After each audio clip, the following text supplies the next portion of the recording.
How you all going? It's Dry, that Aussie metal guy here with crank.com and with that metal station. And today I'm getting to have a chat with Joseph Izayea, who's due to release his Harder Truths album 26th of November.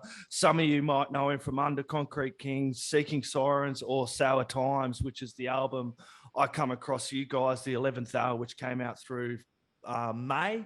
I believe it was. It was an absolutely great album. Really cool to finally get to have a chat with you about it all, man. Thanks, man. I really appreciate it. Yeah, just been a bit busy bee for past couple of years now, and everything's just kind of starting to come out. And yeah, man, it's been great, hell of a ride. Um, yeah, just there's even more. That's like I'm just starting to hear masters for stuff slated for next year. So I mean, I'm pumped on it, man.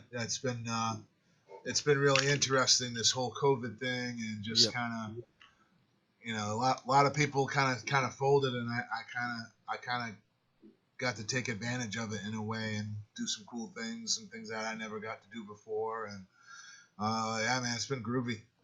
Yeah, well, YouTube, I think the YouTube channel over there, I think it's Do Work, and it kind of seems indicative of you as a musician as well. Like, I think 2007, and in 13 years, man, you've laid down quite an impressive body of work. How did you first get into this all, man? Um, Thank you, first of all, for saying that, man. That's huge. I don't know, man. I just naturally, a lot as a lot of boys do. There was a girl I was kind of into, and she was like, "Hey, you want to come to this show?" And I was like, "Yeah, sure, whatever, man." Like I listened to like the heaviest bread and butter I had was like Metallica, you know. Um, and I go to this show, this local show, and it's just like it's a metal and hardcore show. So like kids are beating the shit out of each other, part of my language. And just wall to wall mayhem, and like bands just like pouring their heart out, doing backflips, and like just giving 110% everything they got. And I'm like, I won't do that. I wasn't even paying attention to the girl the rest of the night. I was just like, I want to do this. And I just watched like the local bands, and I started making friends and talking to people, and then I sucked really bad for like 10 years. And here I am, pretty much. Yeah, it takes a lot of bloody hard work as well. People don't realize how much work you've probably pumped into this, like the last 13 coming on 14 years now. Like, it's to grow where you were to here you are now. Yeah, I mean, it's just looking at it from a standpoint of dollars and cents too. Yeah. Like from like I can only tell you that I've really been taking a very tight accounting of what I've been spending to do for like the past like 5-7 years. Um, and it's just been like, wow, I really spent that much on this. Yeah. Damn. Yeah. Wow, that cost that much. Wow. I know That's a people don't lot. realize how much money goes into this, and on the back end of it as well, on the artists, it really does take a lot of work, time, and money just to get to fucking notice these days. Get your name out there on the YouTubes or the digital channels as well. Not so much even getting noticed per se. I just like for me it became very clear. Like I was in a lot of bands, Yep.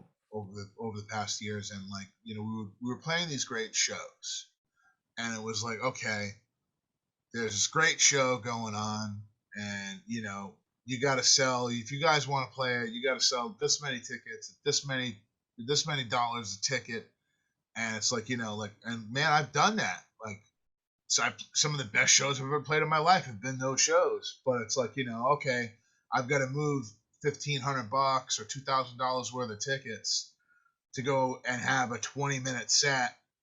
That's great, and that's cool, and there's a lot of people there, people that I might not like might not have gotten to see me play, but wound up getting to the point where it was like, well, all right, I can spend $2,000 to cover the ticket pre-sale for this show, or like I can go and make like 2 music videos with that, Yeah.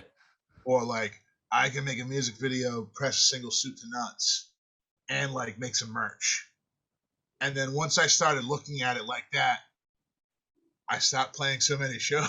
I was like, all right, well, yeah, I mean, and man, it's been great. I've been very fortunate over the years to play some really great shows, and Meet some some cool really big people. shows. Yeah, meet some awesome people, and but just like I said, it kind of boils back down to dollars and cents. It's like, all right, well, I can go and spend this and do this, or I could take this exact amount of loot and I can get this, that, and the other thing out of it. And then once I started looking at it like that, it kind of became a no-brainer. Yeah. Yeah, and obviously met some cool people, like as I was saying, alluded to guests there as well on the Harder Truths as well. Like, can you tell us a little bit about the guests you've got on there? Because you've got Doc Coyle from Bad Wolves, you've got Chris X Dark Sour, Buzz Unearth, Chris Daniel, Tim McMillan, he's like Protest the Hero as well. You got Justin and Josh from As I Lay Dying. Tell us a little bit about how you got all these guests on board and the collaboration concept. Well, some of them I've already, right from the get, was already fortunate enough to have known and been like, hey, these are my homies. Yeah. Chris Daniele, formerly of the Acacia Strain, I've been working with him now for like 7 years. He's been my go-to guy. I do almost all of my recording with him. I do almost all of my like post-production work with him. Like he's like just an awesome dude that I love throwing money at because he's got a good ear and we just have a really great chemistry in the studio to just get the work in and get it done. Buzz McGrath I've known for years. Played a bunch of shows with those dudes in Unearth and City of Homes. And just like I said, a few of them, it was kind of like that already, where it was like, hey, I'm gonna go and do this thing. You want to get in on this? And I'm like, make it worth your while, whatever. Like, but I'm gonna like try and put together a big thing, and like, I reached out to so and so and so and so and such, and the list of the roster that I have now was about 4 times larger than that. But once I got just the first couple. Like Chris Norris, formerly of Darkest Hour, I followed his work for years, but him and I never actually met, and that was almost like a cold call. I was like, "Hey, man, I'm working on this thing. I got so and so and such. Man, I love your stuff. Loved it for years. Hey, I see you have like this instrumental record that you did. I loved that so much. I actually wrote a song for one of those songs. I tracked it the last time I was in the studio working on this other thing. Check this out. Let me know what you think. And just kind of started a conversation with the guy, and it kind of ballooned from there. And that's kind of the story of how it worked out with the rest. And once I got like 3 or 4 guys, like on lock, the rest became very easy because it was like, oh, okay, I can say with a certainty like so and so, so and so, so and so. So I'm not just like this random dude from Massachusetts that nobody knows. It's like, oh, okay, all right, this dude's got these guys locked in. All right, maybe this isn't. Oh, okay, so this isn't going to be a complete waste of my time. Sweet. And that's basically kind of how it ballooned from there. I actually have never met Doc in person, but actually, no, I met him in person one time. But I'm friends with his old drummer from God Forbid, Corey Pierce, because we've worked on a couple of shows together and blah blah blah over the years. So like, it was one of those things where it was like people would look at me and be like, I don't know you, but like I know your face. I should like you're not somebody I definitely don't know, but I don't know who you are. And that was like very nice. It was like, oh, okay, good. So you might actually read this message I'm about to send you speak. And just kind of ballooned from there. And it really, that was the hardest part of putting together Harder Truths, was just getting those folks into it on board and actually getting to the point where they were like producing new material. Yeah, it must have been fun doing this album as well, not kind of locking yourself into one set style, being able to experiment a bit more with your deathcore and then with the metalcore and kind of just have a little bit more freedom on this album, I say. Yeah, it wasn't even so much that. It was just like, like I got a toolbox that I use vocally that like I can do A, B, C, D, and F. And I was like, I want to be able to do every little thing that I can do on this one record.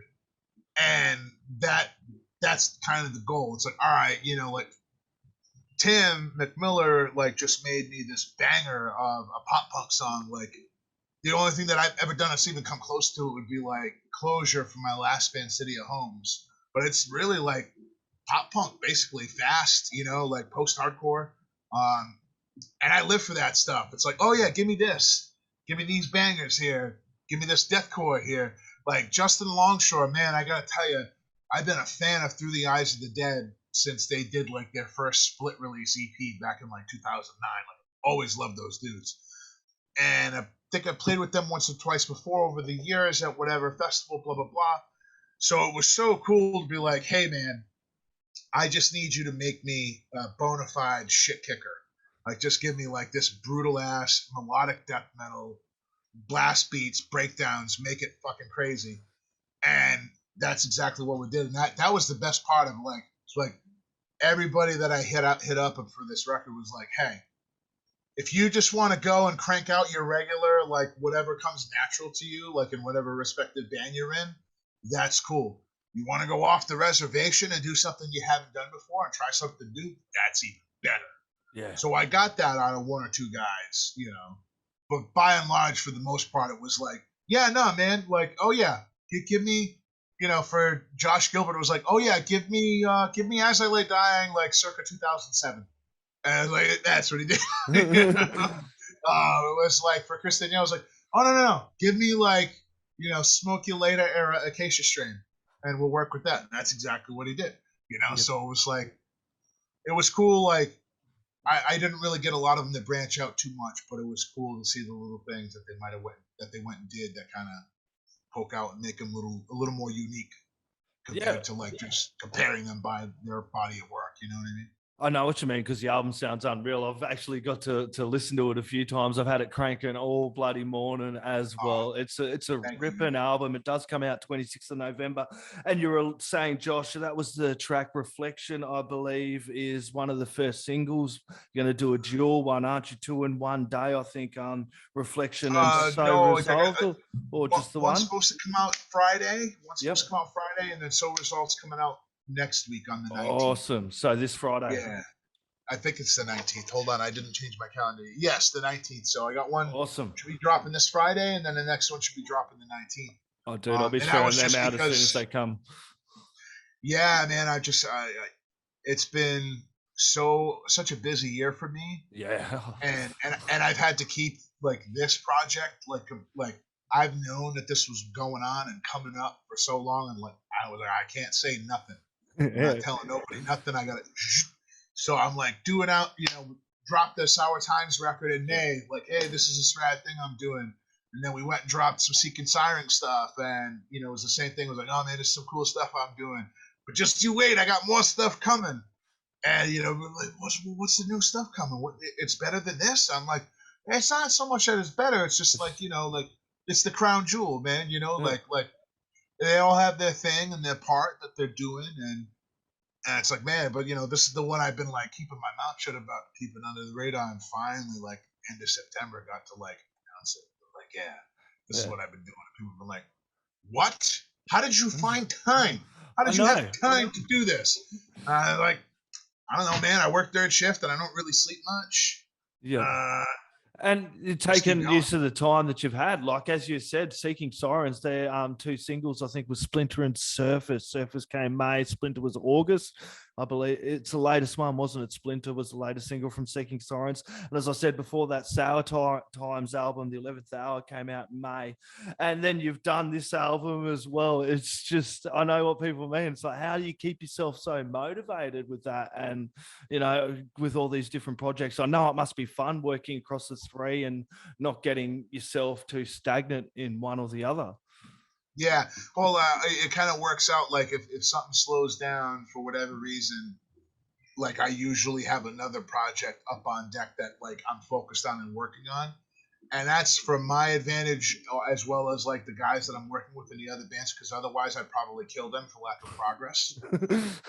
And I don't want to go to jail for murder, So it's like, all right, man, you working on this? This is gonna be a while. All right, cool. I'm gonna go over here and do this, that, and the other thing, and we'll circle back in a few months and see where we're at here, And that's just that's just kind of how I went and did it, because I would get frustrated over the years before, especially my formative years as a vocalist, of like, you know, getting into a room with a bunch of guys, and a bunch of guys says, "Man, we want to do this, we want to do that, we want to do this."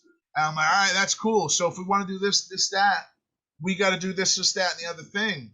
And then once it came time to do this, that, and the other thing, all of a sudden, maybe guys didn't really want to do this and that anymore, or as much. Yep. You know, because it's like, man, it sounds great. It's like, oh, you know, well, all right, you want to play some shows. You want to play some shows? We got to have enough material to play.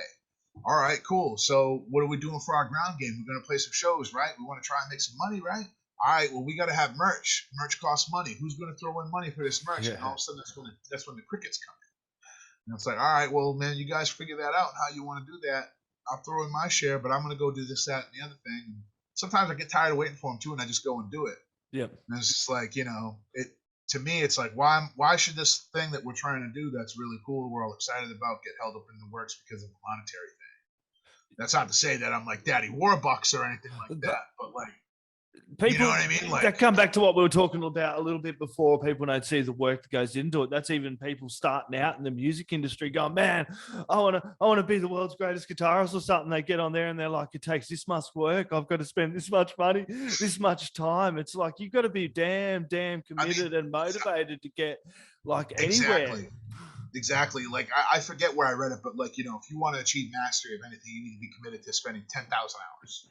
Yeah. And it's like, you know, man, I haven't spent 10,000 hours yet doing what I do. I'm not a master by any stretch of the imagination.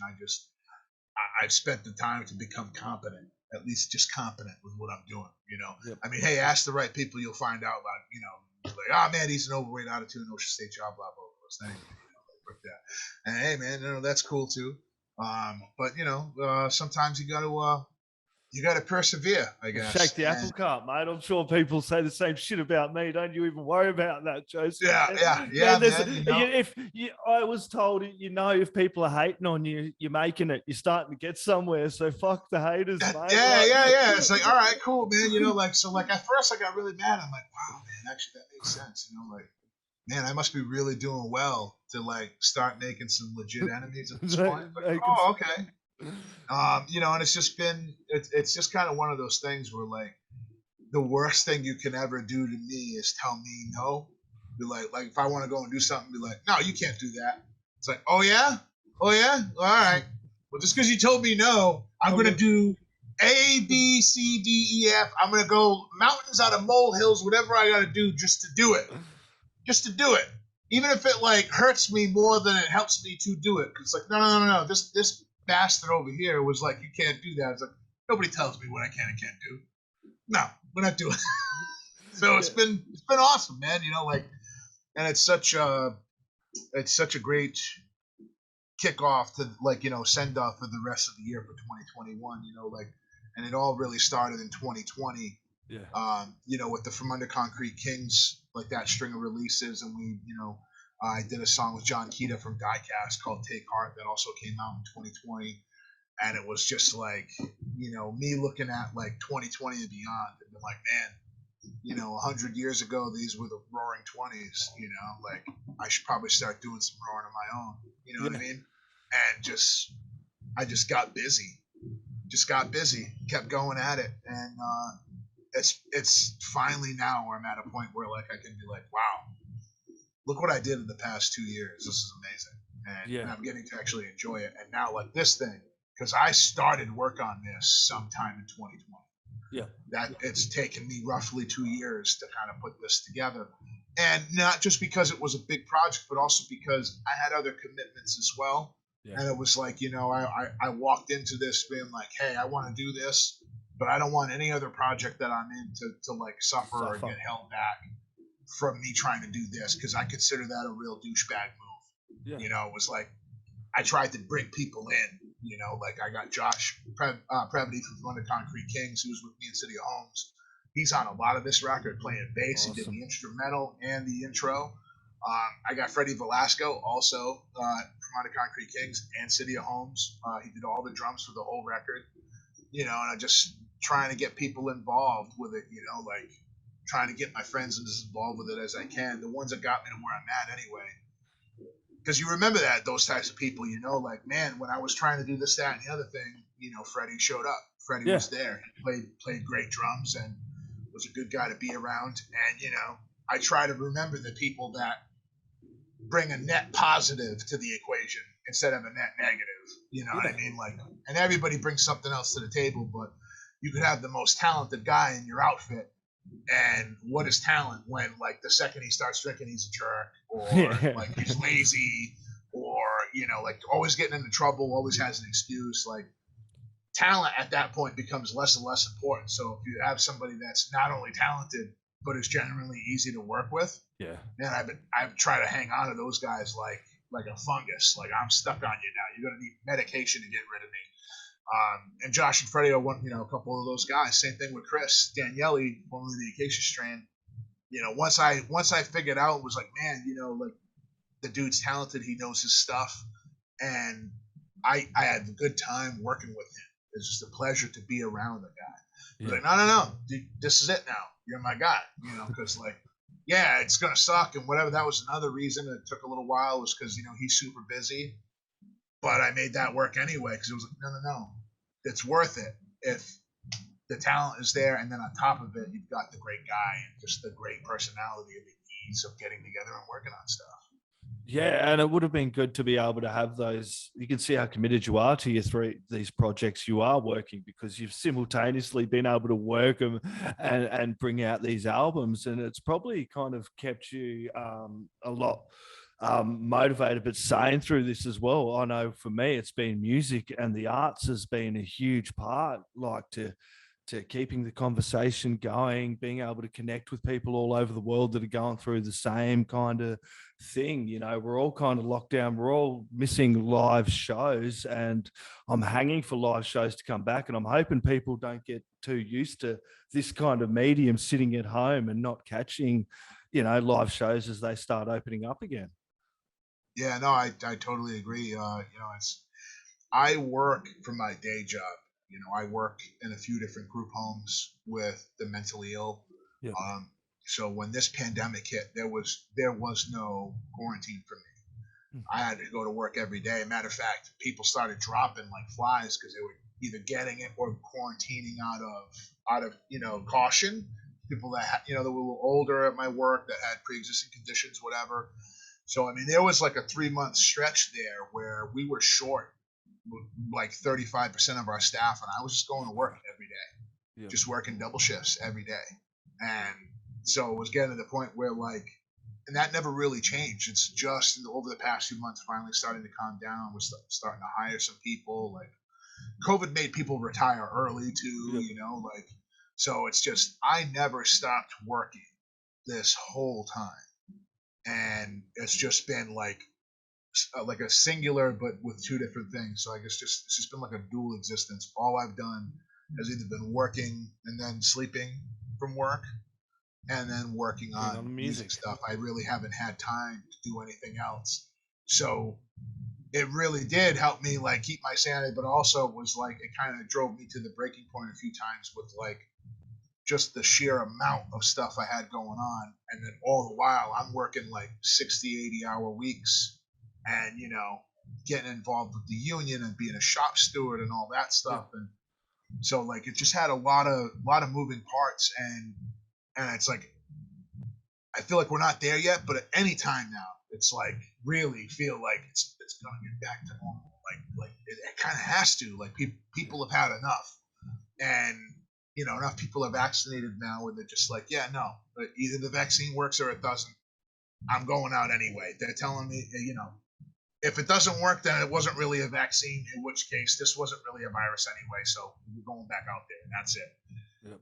And, that could be a little dangerous, but, at the same time, it says something about people of, like, the people are ready to just be like, yeah, we want to get back to living our lives, man, and doing our thing. And that includes going to shows and like traveling. Yep. I mean, dude, I haven't played a show in 2 years, and shows have been, like, kind of back. They've been back at, like, Providence, Rhode Island, and then Massachusetts. Like, shows are back, but I just haven't I just haven't been comfortable with it because I know, like, you know, the turnouts are going to be like really wishy washy. Like some shows will be okay, and then others are going to be like crickets because, you know, we still got a lot of scared people out there, and it's like, again, I come back to that thing where I'm looking at the time and looking at the dollars and cents of it. It's like, well, you know, do I go and like Sour Times has been ready and we've been talking about it, Yeah. and like, and we want to play so bad.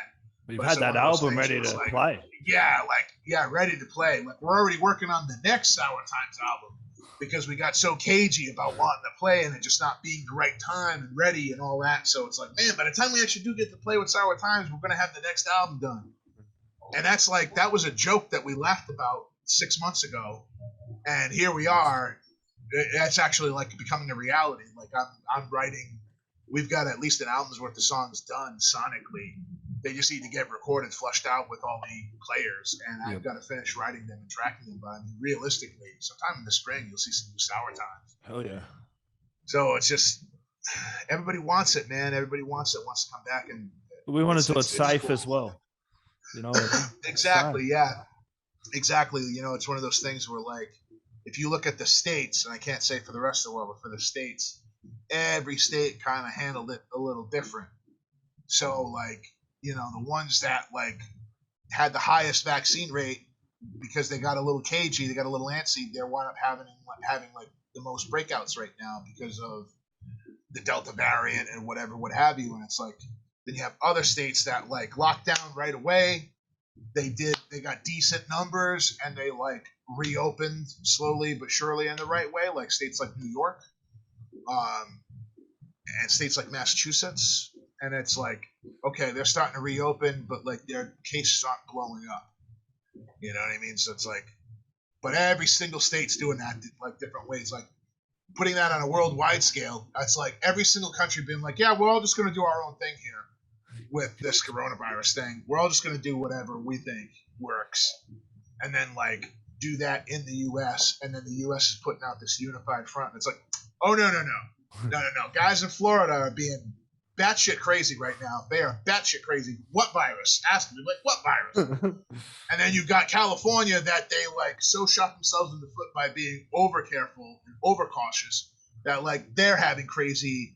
They have like the highest vaccine level in the country almost, but like they're having the crazy blowouts right now of like infection rates and stuff. And it's like, well, maybe if you didn't like, you know, make this harder than it had to be and just, you know, picked one side or the other side and just run with it, everything will be all right. But yeah, I don't know. I'm waxing philosophical at this point. So yeah, I think next year for shows, maybe like we've started to book international shows here. We've reached a point where we've been locked down. Like Victoria was the most locked down city. They've just come out in the world. Like they were like 236 days under lockdown.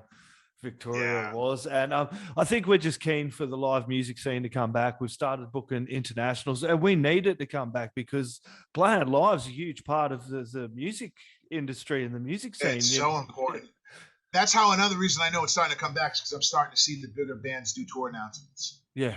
And it's like, oh, okay, cool, right on. You know, so like bands are starting to like get together and be like, hey, we got to do this tour.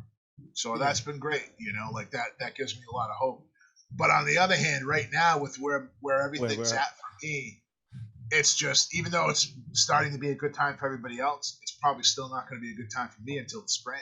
Yeah, well, I've seen bands do that as well. Like, look, at the moment, we're just going to wait. And I respect that, like, so much. Some bands sitting there and some big bands doing it as well, pulling out of shows and tours because they're like, well, we're just not happy with the climate at the moment and we don't feel safe. And I think it's good for people to be able to do that as well. And I thoroughly respect their opinion if, you know, and their views and waiting for that right time. And I think it is kind of a right time to wait too, as well, to see what happens, get through this year and then look at 2022 with fresh eyes and how we're going with things. Yeah. I mean, literally, Jai, you just hit it right on the head, man. It's just, you know, like there's some places and there's some outfits that have the system together that like they can warrant and justify going out there. And, you know, they're going out there and then like, but they're testing like from crew, like the bands down to crew, down to everybody, like for tours, and they're testing like weekly or they're testing twice a week. You know what I mean? And the second somebody tests positive, it's like, that's it. The tour's on hold. And it's like, that's great. that they're doing that, but that also like just sucks. Like you get Yeah. like 5-6 days into a tour, and then you've got to put the whole thing on hold because of this, and it's like it's the right thing to do, but a lot of other people looking at it, it's like, yeah, but I don't want to be put in that position. Yeah. It's such a huge ordeal to put these things together, even just a small run of shows, never mind a full-blown tour with a package and all that. Say you're an indie band, and like I've been in indie bands all my life, and we're going to do like a run.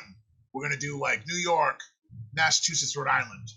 Like just to get like a 3-day weekend put together is a lot of work, and then all of a sudden somebody gets a positive reading for the COVID thing. That whole thing's out the window. Yep. And it's like, man, like people want to make the right decisions if that happens, and I applaud that. But that also is like, being like making people wary about, be like, well, I don't want to make the decision to put myself in that position where I might have to make that decision because it'll be more costly for me to cancel this thing in the days leading up or right on it during it than it would be to just wait until the climate is better and then jump in with both feet.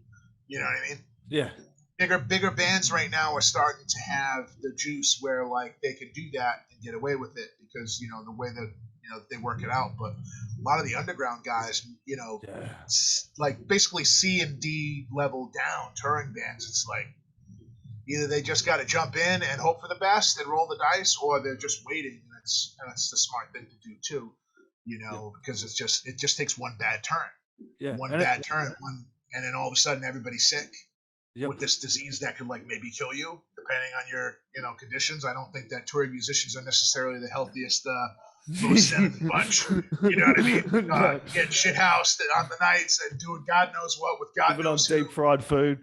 Yeah, all that deep fried food and ramen every day if you're like trying to eat cheap. Like, yeah, man, that's it's rolling the dice. So a lot of people are just waiting, and I'm one of those too because just there's no reason to rush, especially when you're looking at me and it's like, man, I've got so much going on. Yeah. Like, dude, I have a whole like almost full length record now that I'm working on with a couple of buddies, Josh Previty from Under Concrete Kings, of course, because I work with them on so much stuff. Yeah. But our old drummer from this band to die this night that we were in back together in like 2012, like 10 years ago. Josh.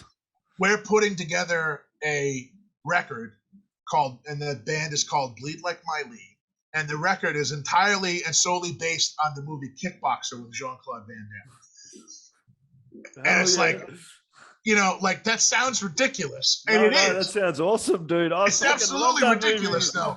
But it's some of the best stuff. I mean, we're finally starting to get masters back from that, and it's like, man, this is some of the best stuff I've ever done.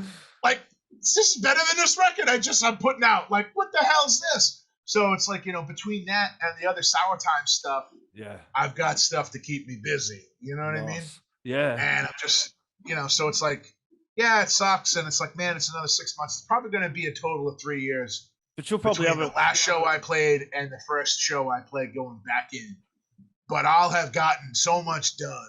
I know. I'm thinking, man, like if this goes on for another 6 months, you're probably going to have another 6 albums or something like that. The way you're going. Well, not 6, but maybe 1 or 2. Maybe 1 or 2. Because like if this Delta variant starts kicking ass, I might have to go back to the drawing board and be like, hey, I want to do this, that, and the other thing on top of this, that, and the other thing that's coming out. Yeah, we'll do A, B, C, D, E, F, G. Yeah. Like right now we've got like some Seeking Sirens stuff that's still in post-production that's getting ready to come out. We've got the next Sour Times that's well into production, and I'm working on that now. We got that Bleed Like My Lead thing I was telling you about. Like nobody really knows about that yet. And then on top of that, we've got the next Concrete Kings record. Oh yeah. Concrete. Yeah, it's gonna be like Streets of Fuck 3 or something like that. I don't know. We got to think of a stupid name for it. Because like we got the first album to be like To Work Out, so it was Fuck You. And then the second album worked out, so it was Fuck Me. So now we got to figure out like something cool to say. But like we're working on Fuck 3 now. Like on top of that, so yeah, not wait until the spring. That's great because that gives me more time to go and do all that stuff. So it's like a one hand washes the other kind of decision where it's like, okay, I'm not taking any risks right now, and I'm just working on stuff and using my resources for stuff that's just all reward. Yeah. you know. Yeah. So That's good. I'm going to leave it there. Those are the projects you need to check out. Everyone go check those bands out that you've mentioned as well. You've got a stack of music out there. The latest album, Joseph Izayea, comes out 26th of November, Heart of Truth. It really, really is a great album. Joseph, this has been an absolute pleasure talking music with you, my friend. Do you have any last words, shout outs, or thank yous you'd like to add in? yes. First of all, Jai, thank you so much. It was wonderful to meet you and just like talk shop. I got this vibe that like you're just like a cool dude, and I hope to God I one day get to go play out there so we can meet in person and have a few brews and hang a lang. I really, really hope for that because I got a lot of great vibes from you, man. Thank you so much for having me on Crank. I really appreciate it. Thank you for checking out the record. I really, really appreciate it. I'm so happy that you like it. I definitely want to give a couple of shout outs to Curtis over at C Squared, who's my main man, and just everybody that's on this record, Heart of Truths. Like, can't thank you guys enough for being a part of this. And I've told them all this personally already, but it's just, it's such a huge deal, and they've been so awesome and just a pleasure to work with. And I just want to thank, Josh Previty from Under Concrete Kings and Freddie Velasco also from Under Concrete Kings, and for just, dealing with my crazy ass and being like, hey, I'm going to do this, that, and the other thing. Will you help me? Okay. So, like I can't thank those guys enough. And yeah, man, I just thanks again for having me. It's been a blast. I hope to do it again someday. Awesome, brother. We'll do, definitely, man. Cheers, hey. Right on, man. Cheers, Take bro. it easy.